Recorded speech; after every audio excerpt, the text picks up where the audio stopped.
자, 예수님의 12제자 마지막 시간으로 오늘은 시몬에 대해서 나눠보도록 하겠습니다. 자, 예수님의 12제자에 대한 설교 말씀은 우리가 평소에 들어보기가 쉽지 않은 말씀이었을 겁니다. 어쩌면 저도 처음이자 마지막으로 예수님의 제자들에 대한 설교를 준비해 왔던 것 같습니다. 자, 올해 우리 교회 표가 뭔지 아십니까? 예, 오늘 우리 권사님 기도에도 이렇게 말씀해 주셨죠. 세상이 감당치 못할 예수의 사람이죠. 자, 그래서 성경에 나와 있는 믿음의 선배들을 우리가 살펴보고 또 그들의 믿음과 신앙을 본받는 기회로 삼고 있는데요. 우리가 12주 동안 예수님의 12제자들을 통해서 많은 교훈을 얻었던 것 같습니다. 자, 예수님의 제자들을 살펴보면서 느낀 것이 있다면 그들의 모습이 현재 우리들의 모습과 너무나도 닮아 있는 모습이라고 생각이 들어요. 예수님의 제자라고 해도 그렇게 남다를 게 없었습니다. 그들도 우리와 똑같은 사람인지라 여러 가지 단점들도 많고 부족한 부분도 많이 가지고 있었음을 우리가 발견할 수 있었죠. 하지만 그들이 성령님을 받고 예수의 영에 붙들린 바 되었을 때에 바로 하나님 나라를 위해서 놀랍게 사용되었음을 우리는 확인할 수 있었죠. 자, 그래서 이제 저와 여러분들도 예수님의 제자들 못지않게 바로 믿음과 신앙이 성장하리라 믿습니다. 네. 우리가 예수님의 영에 사로잡혀서 주님과 함께 동행한다면 예수님의 제자들과 같이 세상이 감당치 못할 예수님의 사람으로 거듭날 수 있으리라 믿습니다. 아멘. 우리 옆 사람에게 이렇게 한번 인사했으면 좋겠어요. 세상이 감당치 못할 예수님의 사람으로 변화되세요. 네. 네. 세상이 감당치 못할 예수님의 사람. 그 모습으로 다 변화될 수 있기를 바랍니다. 자, 예수님의 제자들을 살펴보니까요. 서로의 이름이 똑같은 사람이 여럿 있었습니다. 특별히 가룟 유다와 우리 지난주 살펴봤던 다데오 유다가 동명이인이었고요. 또 요한의 형제 야고보와 또 작은 야고보, 야고보가 둘이 있었죠. 또 그리고 베드로라 불렸던 시몬과 또 오늘 나누게 될 시몬이 동명이인입니다. 자, 이번 기회에 확실하게 우리 예수님의 제자들 이름을 잘 알아둔다면 나중에 성경을 우리가 통독해 나갈 때에 이해가 빠르게 되지 않을까 싶습니다. 자, 그러면 오늘 마지막으로 나누게 될 시몬은 어떤 제자였을까 함께 살펴보도록 하겠습니다. 예수님의 제자 시몬에 대해서 자세히 기록한 성경의 말씀이 거의 없습니다. 하지만 복음서에 기록된 예수님의 12제자 명단에 보면 시몬에 대해서 이해할 수 있는 결정적인 정보 하나를 얻을 수 있게 돼요. 자, 누가복음과 사도행전에서 보면 예수님의 12제자들의 이름을 나열할 때에 시몬 이름 앞에 붙어있는 수식어가 하나 있어요. 뭐라고 기록되는지 한번 살펴보도록 하겠습니다. 누가복음 6장 14절에서 16절 우리 12명의 제자 이름을 한 명씩 읽어가면서 또 생각해 보도록 하겠습니다. 같이 한번 읽겠습니다. 시작. 곧 베드로라고도 이름을 주신 시몬과 그의 동생 안드레와 야고보와 요한과 빌립과 바돌로메와 마테와 도마와 알페오의 아들 야고보와 셀롯이라는 시몬과 야고보의 아들 유다와 예수를 파는 자들 가룟 유다라. 12명의 제자들 이름을 하나하나 읽어보니까 다 기억나시겠죠? 기억 안 나시면 다시 하는 걸로 다시 공부하는 걸로 한번 해볼까요? 자, 기억나시죠? 자, 오늘 이 시몬 이름 앞에 뭐라고 붙어 있습니까? 셀롯이라고 불리는 시몬이라고 얘기하고 있습니다. 자, 그런데 마태복음과 마가복음에서도 예수님의 제자 명단이 똑같이 기록되어 있는데요. 여기에는 셀롯이라고 하는 이라는 수식어 말고 다른 수식어가 붙어 있습니다. 뭐라고 되냐면 가나나인이라고 하는 시몬이라고 합니다. 가나나인이라는 시몬. 일단 셀롯이라는 말은 영어로 젤럿이라고 하는 영어 단어로 쓰이고 있는데요. 그 뜻은 열광자, 광신자, 열중하는 사람 등의 의미가 있습니다. 그리고 또 유대교에서는 이 셀롯파, 열심당원이라고 하는 한 종파를 의미하기도 합니다. 그러니까 열심당원이었던 거예요. 시몬이. 한 종파를 섬기고 있는 시몬이었다고 보시면 됩니다. 좀 전에 또 다른 단어 말씀드렸었잖아요. 가나나인이라고 하는 이 단어. 바로 이 가나나인이라는 단어도 셀롯이라는 단어의 아람어 형태라고 볼 수 있거든요. 똑같은 의미라고 생각하시면 됩니다. 예, 열심자, 광신자. 예. 자, 쉽게 우리나라 말로 바꿔서 표기한다면 아까도 말씀드렸지만 열심당이라고 아시면 됩니다. 우리나라에도 뭐 당이 여러 개 있잖아요. 그런데 유대 땅에도 이런 열심당들이 있었던 것 같습니다. 그래서 예수님의 제자 시몬은 바로 그 당시에 열심당에 속해 있던 사람으로 이해할 수 있다는 것이죠. 예수님께서 활동하시던 때에 당시 유대 사회에는요, 크게 4개의 파벌이 있었습니다. 종파가 있었어요. 우리가 성경을 읽을 때에 그 당시 유대 사회에 존재했었던 그 4개의 파벌에 대해서 조금 알고 있으면 더 풍성하고 깊게 성경을 이해할 수 있게 됩니다. 자, 그래서 잠시 예수님 당시에 있었던 유대 사회의 4개의 파벌, 4개의 종파에 대해서 한번 살펴보도록 하겠습니다. 첫 번째는 어떤 종파가 있었을까요? 여러분 잘 아시는 바리새파가 있습니다. 바리새파. 바리새파에 속해 있는 사람들을 우리는 바리새인이라고 이야기를 하죠. 자, 이들은 율법에 관심이 많이 있었던 사람들이에요. 그래서 율법을 지키고 율법을 관리하고 또 율법을 해석하는 그런 열심을 가지고 있었던 사람들이었습니다. 자, 그런데 정치적으로는 별로 관심이 없었습니다. 그때 당시 로마의 식민지 하에 있었지만 로마 사람들이 자기네들을 직접적으로 괴롭히지 않는 이상 뭐 그들과 굳이 싸우려고 하지 않는 그런 사람들이었어요. 그래서 정치적으로는 타협하거나 도피적인 태도를 취하고 있었던 것이 특징입니다. 네. 두 번째 파는요, 사두개파라고 있습니다. 들어보셨죠? 사두개파. 자, 이들은 당시에 예루살렘 성전을 지키던 제사장 계급이거나 또 그들과 밀착해 있었던 사람들을 의미합니다. 자, 이들은 모세 오경만을 인정했습니다. 구약에 있는 39권의 성경을 다 믿지 않고 모세 오경만 인정했고요. 성경을 문자 그대로 믿지 않았습니다.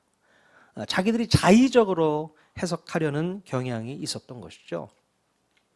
특별히 성경에 나오는 기적 사건이라든가 또 죽은 자의 부활에 대해서 부인했던 특징을 갖고 있습니다. 종교적으로는 이 바리새파 사람들하고는 정반대의 성향을 가지고 있어서 이 바리새파 사람들과 적대적인 관계에 있었습니다. 그리고 또 특징이 하나가 뭐냐면 정치적으로는요, 친로마적인 성향을 가지고 있어서 로마에 빌붙어서 기득권을 유지하고 있었다. 이렇게 이해하시면 되겠습니다. 바리새파. 세 번째는 에세네파. 들어보셨습니까? 우리 통성경 하셨던 분들은 에세네파 들어보셨을 거예요. 자, 신약 성경에는 에세네파라는 이름이 한 번도 나오지는 않지만 그 당시에 있었던 종파 중에 하나입니다. 자, 이들은 금욕주의자들이었어요. 그래서 경건과 절제를 추구했고 주로 광야에 나가서 공동생활을 했습니다. 특히 메시아가 오시기만을 대망했던 사람들이었어요. 학자들 중에는요, 침례자 요한, 침례 요한이죠. 이 침례자 요한이 이 에세네파에 속해 있었던 인물이라고 추정하기도 합니다. 자, 마지막으로 우리가 오늘 살피게 될 셀롯파, 열심당이 있었다는 거죠. 자, 이들은요, 로마 정부에 저항했던 비밀 결사 조직이었습니다. 로마가 그렇게 싫었나 봐요. 자, 이들은 철저한 반로마주의자들이었다는 거예요. 그래서 유대 나라를 무단 점거한 로마 사람들을 무척 싫어했습니다. 자, 이들은 무력 투쟁을 통해서라도 자기 나라의 주권이 반드시 회복되어야 한다고 주장했던 애국자들이었어요. 그런데 극단적 성향의 열심당원들은요, 로마에 세금을 내는 것조차도 거부하고요. 심지어 이들 중에는 암살 전문 자객들도 있었다는 거예요. 그래서 극단적인 폭력과 테러를 통해서 로마인들이나 혹은 친로마적인 유대인들을 마구 살해하는 일에 가담했었다고 합니다. 자, 그래서 이들은 늘 칼을요, 주머니에다가 넣고 다니면서 로마 사람을 만나거나 또 로마에 빌붙어 살던 유대인들을 만나게 되면 어떻게 했을까요? 그들을 쑥 찌르고 도망가는 그런 특징이 있었습니다. 자, 그때 당시 이들의 강한 성향 때문에 일반 보통의 유대인들도 이 셀로파, 열심당원들을 싫어했다고 해요. 너무 과격하니까.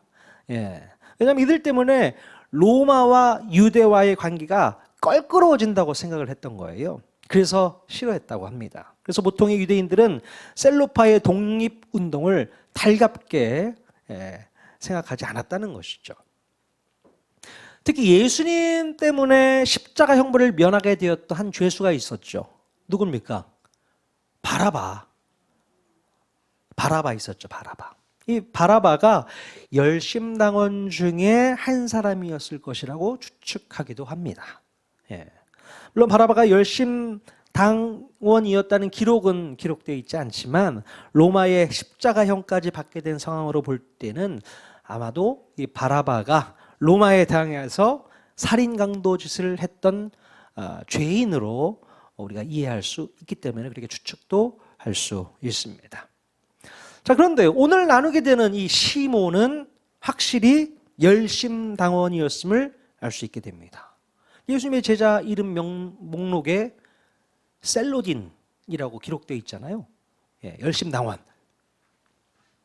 자, 아마도 이 시몬이 예수님의 제자가 된 후에도 여전히 열심당과 관련을 맺고 있었거나 아니면 암암리에 그들의 일을 돕고 있지 않았을까 이렇게 추측해 볼 수 있어요.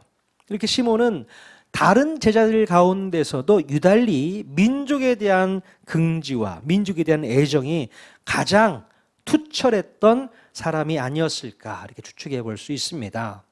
특히 오늘 읽은 본문 말씀에 보면 예수님께서 하늘로 승천하시기 전에 한 제자가 예수님께 한 가지 질문을 하는 것을 우리가 읽어볼 수 있게 되는데요. 자, 사도행전 1장 6절 어떤 질문이 있었는가 한번 읽어보도록 하겠습니다. 시작.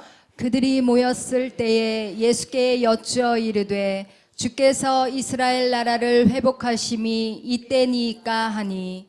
자, 예수님께서 부활하시고 이제 하늘로 승천하시기 전에 제자들 가운데 한 사람이 이런 질문을 던졌다는 겁니다. 자, 예수님께 이 질문을 드린 제자가 누구였을까요? 성경에는 기록되지 않았습니다. 자, 정확하게 나와 있지 않지만 많은 성경학자들은 예수님의 제자 중에 열심당원 시몬이 이 질문을 했을 거라고 추측합니다. 왜냐하면 이 질문의 의도를 보면 어떤 마음을 가지고 질문했는지 우리가 알 수 있기 때문에 그렇다는 거죠. 주님께서 이스라엘 나라를 회복하실 때가 바로 이때입니까? 라고 물어보는 것이죠. 이 질문은 우리 부활하신 예수님께서 하늘로 승천하시기 전에 이 제자들로부터 받은 질문이었잖아요. 제자들은 예수님께서 십자가에 달려 죽으셨을 때에 일단 큰 절망감을 느꼈었습니다. 평소에 예수님과 함께 했던 제자들은 예수님의 그 유명세에 힘입어서 어깨에 힘이 많이 들어갔었단 말이죠. 자, 그런데 어이없게도 예수님께서 십자가에 달려 돌아가시게 되자 제자들에게는 모든 희망이 다 사라지고 좌절과 절망밖에 남은 게 없었다는 겁니다. 자, 그런데 놀랍게도 우리 예수님께서 다시 살아나셔서 이렇게 제자들과 함께 있으니 제자들의 심장은 다시금 두근두근 뛰었을 것이고, 그리고 이제 예수님께서 로마 제국을 몰아내고 독립을 이루어서 새로운 유대 정부를 세울 것 같은 생각이 막 들었을 거예요. 아, 그래. 맞아. 끝까지 기다리고 있기를 잘했어. 예수님이 부활하셨어. 정말 대단한 양반이야. 이분만 붙잡으면 이 유대나라 독립은 따놓은 당상이야. 저 로마 것들 다 물리치자. 이런 마음이 있었다는 거죠. 자, 그래서 모든 제자들의 마음 가운데는 앞에서 말했던 위와 같은 질문들이 생겼을지 모르겠습니다. 다 이 말을 하고 싶은 거예요. 이 질문을 해보고 싶었는데 다 참고 있었는데, 바로 이 시몬이 예수님께 이런 질문을 하지 않았을까 생각을 합니다. 왜냐하면 이 시몬은 유대 독립에 가장 많은 관심을 갖고 있었고, 또 몸으로 투쟁했던 그런 독립투사였잖아요. 열심당원으로서 소속되어 있었으니까. 그러니 아마도 시몬이 이런 질문을 했겠다 이렇게 생각을 하는 것이죠. 자, 그런데 이 질문에 대해서 예수님께서는 뭐라고 답을 해주셨을까요? 때와 기한은 아버지께서 자기의 권한에 두셨으니 너희는 알 바 아니오 라고 얘기합니다. 무슨 뜻입니까? 물론 이스라엘이 회복될 때는 반드시 오겠지만 그때는 하나님께서 정하신 시간에 하나님께서 정하신 방법으로 도래할 것이라고 말씀하신 거예요. 자, 하지만 예수님께서는 당신의 제자들이 이 민족 해방에만 신경 쓰기보다는 그것보다도 더 중요한 일에 관심을 가져야 한다고 말씀하고 있는 겁니다. 무슨 일에 더 관심을 쏟아야 되느냐? 자, 사도행전 1장 8절에서 이렇게 말씀하고 있습니다. 같이 읽겠습니다. 시작. 오직 성령이 너희에게 임하시면 너희가 권능을 받고 예루살렘과 온 유대와 사마리아와 땅 끝까지 이르러 내 증인이 되리라 하시니라. 예. 자, 우리 예수님께서는 당신의 제자들이 더 중요한 일에 힘써주기를 원했다는 것이죠. 그것은 바로 그들이 땅 끝까지 이르러 예수님의 증인 되어주는 삶, 그 삶을 살아가주기를 원하셨다는 겁니다. 자, 그런데 정말로 오순절 마가의 다락방에서 예수님께서 보내주신 성령님께서 제자들 마음 가운데 강림하시자 그들의 생각과 그들의 꿈과 그들의 비전이 완전히 바뀌어버리게 됩니다. 성령님이 임하시니까요, 그 마음 가운데 예수의 마음을 정말로 느끼게 되었고 완전히 그들의 생각이 바뀌어 버렸습니다. 특히 열심당원이었던 이 시몬은 자기 민족을 향해 가지고 있었던 그 꿈과 비전을 내려놓고 더 큰 비전과 목표를 향해 달려갈 수 있게 되었습니다. 그 비전은 바로 예수 그리스도의 십자가 복음을 통한 하나님 나라의 확장이었어요. 이게 바로 하나님께서 기뻐하신 뜻 아니었겠습니까? 지금까지 시몬은 자기 나라와 민족을 사랑했던 열렬한 민족주의자였지만 성령을 체험한 시몬은 이제 더 이상 자기 나라와 민족만을 위해서 그의 생각이 머물지 않았고 더 위대한 사명, 바로 하나님 나라의 확장을 위해서 복음의 증인이 될 수 있었다는 겁니다. 자, 그래서 시몬은요, 나중에 북아프리카 이집트에 가서 복음을 증거했고요. 또 나중에는 영국 런던에서 처음으로 복음을 증거한 복음 전도자가 되었다고 전해지고 있습니다. 이 영국 사람의 마음 가운데 복음의 불을 붙였던 제자가 바로 시몬이었어요. 처음 아는 내용이죠. 네, 기억하고 계시면 좋을 것 같습니다. 자, 여러분, 우리들도 우리의 개인적인 야망을 하나님의 뜻 앞에 복종시켜야 됩니다. 네. 우리는 어쩌면 자신의 뜻을 하나님의 뜻인 양 착각하고서 자신의 뜻을 이루기 위해서 평생을 살아가고 있는지 모르겠습니다. 이것은 하나님의 뜻이야 라고 착각하고 있는 거죠. 정작은 내 뜻, 내 소원을 이루기 위해서 평생을 살아가는 사람들이 참 많습니다. 겉으로 드러난 명분은 하나님의 뜻을 이루고 있다, 하나님의 비전을 성취하기 위해서 달려가고 있다 라고 생각하지만 정작 속으로 감추어진 속셈은 뭡니까? 자신의 야망, 자신의 꿈과 자신의 목적을 이루는데 예수님을 써먹으면서 최선을 다하고 있는 모습이 아닌가, 우리 스스로를 돌아볼 필요가 있다는 얘기죠. 여러분 어떻습니까? 우리는 자신의 꿈과 야망을 고스란히 내려놓고 오직 하나님의 꿈과 비전을 붙잡아야 합니다.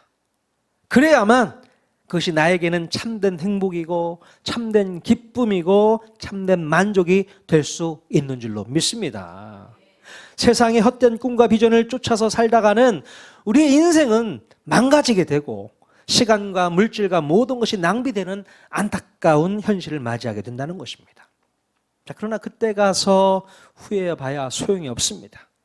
우리가 진정으로 붙잡아야 할 하나님의 꿈과 하나님의 비전을 잘 분별해서 나에게 맡겨주신 영적인 사명을 잘 감당해야 될 줄로 믿습니다. 아멘. 어제 저녁에 우리 아이들과 함께 말씀을 나누면서 말씀의 제목을 아이들의 머릿속에 넣어줬는데요. 예수님께서 하셨던 말씀 중에 이런 말씀이 있어요. 너희가 먹을 것을 주어라. 이것을 제목으로 말씀을 함께 나누었습니다. 너희가 먹을 것을 주어라. 예수님께서 누구에게 했던 말일까요? 예수님의 제자들에게 하셨던 말씀이고, 모여있는 5,000명, 2만 명 되는 사람들에게 먹을 것을 가져다 줘라. 그 얘기예요. 그래서 오병이어 기적에 대한 이야기를 아이들과 함께 나눴습니다. 우리 아이들에게 어떤 꿈과 비전을 심어주면 좋겠는가? 먹을 것을 나누어 줄 수 있는 사람, 주님의 은혜를 가지고 많은 사람들과 함께 나눌 수 있는 사람, 또 복음을 증거할 수 있는 사람으로 성장하기를 원합니다. 우리 아이들이 그런 아이들이 되었으면 좋겠어요. 5,000명분을 혼자 먹는 사람이 아니고 5,000명분을 함께 나눌 수 있는 사람, 5,000명을 먹여 살릴 수 있는 사람, 그런 사람이 되어달라고 요청을 했었습니다. 그러기 위해서는 주님께 붙잡혀야 된다, 그 얘기겠죠. 우리 통하는 교회 성도들 다 한번 캠프 한번 해야 될까요? 함께 이 말씀 또 나눠야 되겠습니까? 예. 우리 통하는 교회 성도들 다 이런 여름 캠프 한번 했으면 좋겠다는 생각을 해보게 돼요. 우리 아이들만 하지 말고 전체 전 교인 수련회 한번 할까요? 아멘. 예. 아무튼 계획 한번 해보도록 하겠습니다. 언제가 될지 모르겠지만. 예. 자, 제가 오늘 예수님의 제자 이 시몬을 연구하면서 문득 이런 생각을 해봤어요. 과연 예수님은 무슨 이유 때문에 열심당원 시몬을 제자로 삼으셨을까요? 가만히 생각해 보면요, 시몬을 제자로 삼은 것 때문에 우리 예수님은 어쩌면 로마 당국의 끊임없는 의심을 받을 수도 있었겠다라는 생각을 해보게 됩니다. 그래서 이 열심당원인 그 제자 때문에 여러 가지 불이익도 받지 않으셨을까 싶어요. 왜냐하면 요주의 인물이잖아요. 반로마의 성향을 갖고 있었기 때문에 예수님의 제자가 그런 사람이 들어왔다면 로마의 입장에서는 예수님도 그런 성향이 있는 것이 아닐까라는 생각을 해야 하나요? 할 수 있겠죠. 그래서 예수님과 그의 제자들을 이렇게 면밀히 살피고 있을지 모르겠다는 생각을 해보게 됩니다. 자, 그리고 기능적으로 볼 때에 이 시몬을 예수님의 제자로 삼을 이유는 별로 없었던 것 같아요. 이 시몬이라는 이름이 제자들 명단에만 기록되어 있지 그 외에는 이렇다 할 기록이 전혀 없기 때문에 그렇습니다. 네. 한마디로 있으나 마나한 그런 존재인 것처럼 보여졌어요. 이렇게 예수님께서는 시몬을 요긴하게 써먹을 때가 있어서 그 많은 위험과 부담 요소를 안고서 부르셨던 것이 아니라는 겁니다. 자, 그렇다면 예수님께서 시몬을 제자로 삼으셨던 본질적인 이유는 무엇이었을까? 좀 고민을 해보게 되었어요. 뭐 때문이었을까? 아마도 예수님께서는 시몬의 이 속마음을 보셨던 것이 아닐까 싶어요. 열심당원이 되어서 활동하던 이 시몬의 내면 가운데는 어쩌면 사람들을 향한 미움과 증오와 분노가 가득했던 것이 아니었을까. 그래서 자신의 인생을 소진해서라도 그것을 풀어보려고 했던 시몬을 보시고 불쌍히 여기셨던 예수님의 마음이 느껴지게 되었습니다. 시몬의 마음 가운데는 나라와 민족을 사랑하는 애국심이 분명히 있었습니다. 그러나 그 애국심의 기초가 어쩌면 로마에 대한 증오와 미움으로 똘똘 뭉쳐서 생긴 상처받은 마음의 방어기제로 사용되고 있었을지 모른다는 생각을 해보게 됩니다. 바로 예수님께서는 이 시몬의 그 상한 마음을 눈여겨보시고 그를 치료해 주시고 변화시켜 주시고 교정해 주시기 위해서 그를 예수님의 제자로 부르시지 않았을까 생각해 보게 되었습니다. 나라를 사랑하는 마음의 그 이면에 있었던 그 저주와 분노와 상처를 도려내 주시고 한편으로 새로운 나라, 즉 하나님 나라를 위한 거룩한 마음을 이식해 주시려고 시몬을 제자 삼지 않았을까? 여러분 어떻습니까? 그럴 수도 있겠다라는 생각 해보지 않으셨어요? 자, 어쩌면 우리들도요, 주님의 자녀로 부르심을 받았을 때에는요, 이런 주님의 속 깊은 뜻이 분명히 있을 수 있다는 생각을 해보게 됩니다. 자, 우리들의 마음 가운데 있던 이 딱딱하게 굳어진 못된 마음을 우리 주님이 도려내 주시고 새 마음을 넣어 주시기 위해서 우리를 부르신 것이 아닐까요? 암덩이 같은 마음, 딱딱한 마음, 쓸모없는 마음, 버려야 될 마음 깨끗하게 도려내 주시고 주님의 새 마음, 그 마음을 이식해 주시기 위한 하나님의 열정, 예수님을 통해서 여러분들을 부르시지 않을까 그렇게 생각해 봅니다. 자, 이 시몬이 바로 그 주님의 사랑을 깨닫고 새 마음을 이식받고 이제 제자의 공동체로 들어오게 됩니다. 자, 그런데요, 이 시몬의 눈앞에 어떤 일이 벌어졌을까? 한번 생각해 보십시오. 시몬이 예수님의 제자 공동체에 처음으로 들어왔어요. 근데 자기 눈앞에 펼쳐진 상황을 상상해 보면요. 자, 며칠 전, 또 몇 달 전까지만 해도 세관에 앉아서 민족의 피를 빨아먹던 한 세리가 그 자리에 함께 있는 것을 발견하게 됩니다. 누구였습니까? 마태. 우리 배웠지 않습니까? 세관에 앉아있던 세리 마태가 예수님의 제자가 됐잖아요. 시몬이 가장 싫어하고 혐오했던 대상이 누구였습니까? 바로 로마에 빌붙어서 살던 이 세리 같은 사람, 그런 인간 쓰레기들, 제일 싫어했던 사람들이잖아요. 자, 그런데 그 인간과 내가 한솥밥을 먹게 되었다는 사실에 얼마나 치를 떨었을까요? 같은 예수님의 제자 공동체에 속해 있다는 것 자체가 너무 싫었을 것 같습니다. 근데 마태의 입장도 마찬가지였을 거예요. 아니, 언제 저놈이 나한테 와서 목에 칼을 들이밀지 모르는 그런 상황이 돼버린 거예요. 보기만 해도 경기를 하지 않았을까 싶습니다. 자, 그래서 처음에는 마태가 시몬의 눈을 피해서 도망다니지 않았을까요? 아니, 나한테 앙심 품고 예수님의 제자가 된 거 아니요? 이런 생각을 할 수도 있잖아요. 그리고 그놈을 예수님의 제자로 받아들이신 예수님의 저희가 뭔지를 궁금해하게 생각했을지 모르겠습니다. 아니, 예수님 도대체 뭡니까?